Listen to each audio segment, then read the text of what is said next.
pemirsa, kembali lagi bersama saya Keisa Melani Putri dalam Lensa Publik yang akan membawakan berita yang aktual dan terpercaya.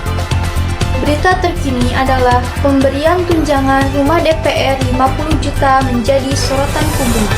Dewan Perwakilan Rakyat atau DPR RI menetapkan kebijakan baru berupa tunjangan rumah 50 juta per bulan bagi setiap anggota DPR periode 2024 sampai 2029. Tunjangan ini menggantikan fasilitas rumah jabatan DPR atau RJA yang dianggap sudah tidak layak huni.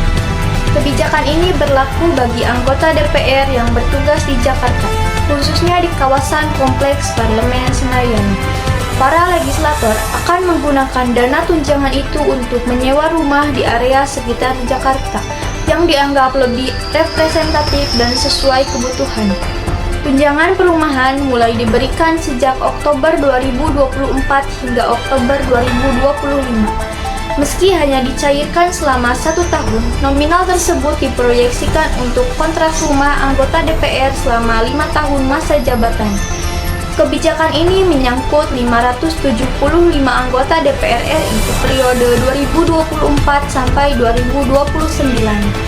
Pihak yang menjelaskan dan bertanggung jawab atas kebijakan adalah Sufmi Dasko Ahmad, Wakil Ketua DPR, Adis Kadir, Wakil Ketua DPR, Puan Maharani, Ketua DPR, serta Sekretariat Jenderal DPR sebagai pelaksana teknis pemberian tunjangan.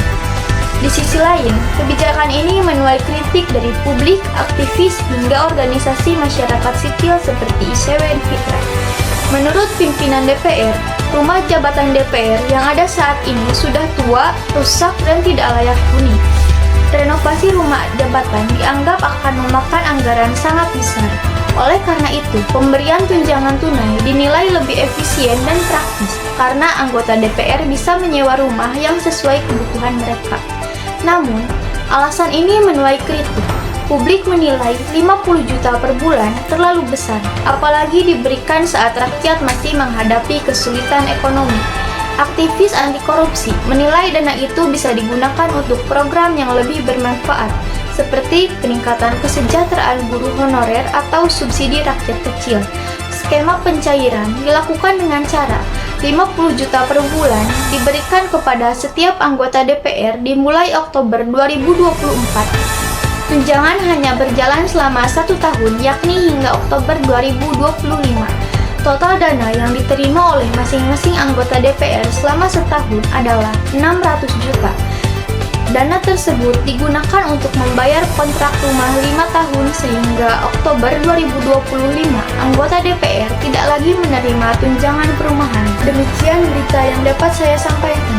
Saya Keisa Melani Putri pamit undur diri. Terima kasih.